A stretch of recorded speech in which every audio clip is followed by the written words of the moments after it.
obviously, it's not easy. I mean, people say, it's a bit like the first night of Pesach, where, you have the four questions, why is this night different from all other nights? Or why is this recession, or is this recession the same as others, or is it different to others? And the answer is, I think this is like no other. I mean, I don't think it compares to the banking crisis or the subprime crisis of 2008, or to 9/11, or the dot-com bust of 2001-2, or 1991-2, or the oil price shock of the 70s. I mean, this is very, very different to anything else we've seen. And the closest approximation, I think, is to wartime. And here we are locked down in most countries. We just had a call with eight of our locations around the world, and had an hour and a half discussing how things were going into Q2, which is the critical quarter, because all the projections for Q2 are pretty awful. I mean, Goldman's latest projection, I think, for the US economy is GDP down 34%, with a recovery, I think, of 12 in Q3, and then a further recovery in Q4. So it is pretty grim conditions at the moment. I think this will be a sort of V-shaped recession. I'll stick my head out. I think maybe you and I will have a call in Q4 of this year, Andy, where we'll discuss why was it that we were in such a panic mode. I mean, don't get me wrong, what's happened is terrible. One death is more than is acceptable as a result of this, but I think one has to get it in proportion to what has happened historically, and we weren't ready for the pandemic. Governments weren't ready, companies weren't ready, health services weren't ready, whatever, not apportioning blame for that, we just weren't ready for it. Maybe Bill Gates was ready at TED in 2015 or whenever it was, but we haven't been ready and prepared for this. We'll be prepared for the next one. But I think this is really, we're in the eye of the hurricane, the storm. My own view is that it's not going to be short-lived. It's going to be very painful in Q2. Our clients are going through extreme pressure and pain. And I think they break down into two categories. One is what I would call tech and the disruptors, if you like, and then the disrupted, or the analog companies that are rapidly becoming digital. And there's a very different reaction from them as far as we can see it so far. Remembering that S4 is a company with about $400 million of net revenues and EBITDA pre-COVID of about 100 million before central costs of about $13-14 million. So about $85-90 million of EBITDA and a market cap approaching $1 billion. So it's small, but purely digital. And what we see is the tech companies maintaining their patterns of spend. I mean, the budgets they have for live sports events have been eviscerated and pushed into next year. The Tokyo Olympics, Tokyo 2020 will be in 2021. Euro 2020 will be in 2021. So we have that to look forward to, and that's been pushed back. And that leaves a lot of scope for their budgets, but they are deploying their budgets still. So I think the disruptors, the tech companies, continue to maintain their spend. The FMCGs, the pharma companies less so, the retailers, and of course travel and hospitality have been hit badly. Those companies are certainly cutting their budgets, delaying and deferring and cutting, but they are switching money to digital. I'm not just saying that. I mean, I'm trying to talk my own book, obviously, not just saying it for that reason. But what we are seeing is a view developing that there should be an acceleration of this switch to digital. And that's at three levels.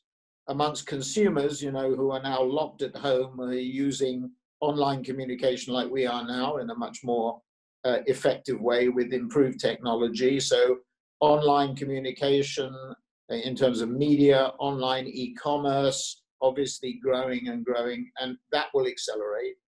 The second thing is media owners trapped in in traditional or analog ways, again, through this crisis, we'll see the improved functionality of digital communication. We're seeing, for example, some newspapers and magazines cutting their paper version in the crisis, and I think that will be a permanent change. And then the third change will be at the enterprise level. But people running enterprises who were worried about digital transformation and the impact that would have when things were in a steady state. I mean, things before COVID, before the oil price shock and the supply spat between Russia and Saudi Arabia, things were okay. I mean, we already had a slowdown because of the G2 tensions between the US and China, but things were basically okay. They were manageable. And clients didn't want to disturb the status quo by layering on top of all this another stage of digital disruption.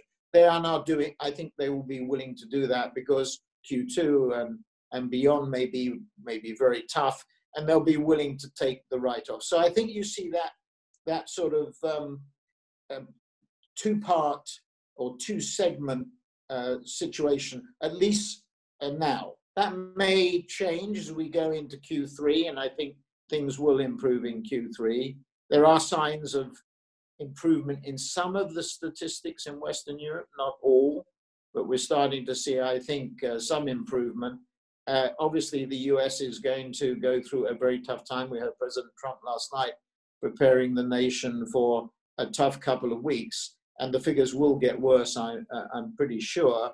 But then after that, as we go into Q3, I think things will get better. And as I say, I think Q4, there will be a sharp snap back, and it will be V-shaped. So that's how we see it. One other thing we see at the moment is our content business is much less affected, I think, than our digital media planning and buying and programmatic business. The analysts are calling for the ad industry holding companies to be down about 10% on the top line, of which digital will be down 5% and traditional down 15%. That sort of is what we sort of think the industry will be. I think the one qualification I would put so far is the content, as far as we see it, will not be down. We're seeing a lot of repurposing of content from live events, for example, to digital events. I don't think live events will be the same again after we come out of this COVID recession. We're seeing much more use of robotics. So instead of using people in terms of producing content, we're using robotic cameras and studios.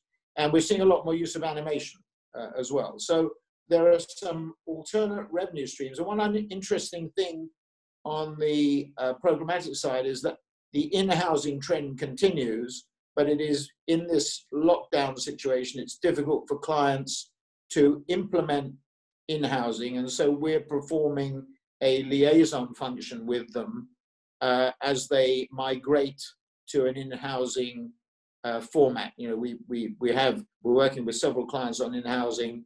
The programs continue, but it's very difficult for them to hire, to recruit, to implement. So those are some of the things that we see, and the general mood of our people, I think, is good. Obviously, we're concerned about our people's welfare. That's the most important thing. We're concerned.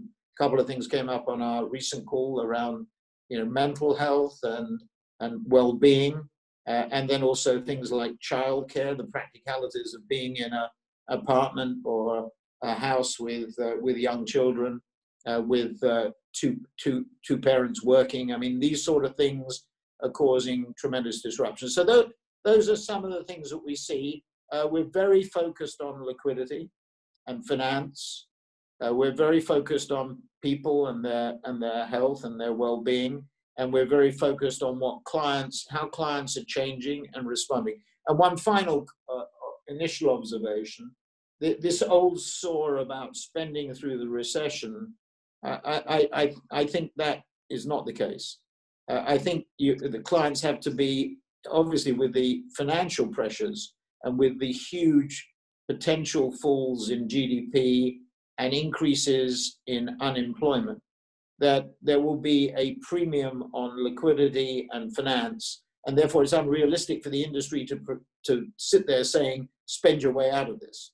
There has to be measured spending. And I think what we're seeing, as I say, particularly on the disrupted non-tech side so far, is this cutting of budgets, which is understandable in these conditions, but a switch at the same time to digital, which I think will be permanent. I think the habits that we've developed in this recession will be habits that work with us or live with us for a long time to come.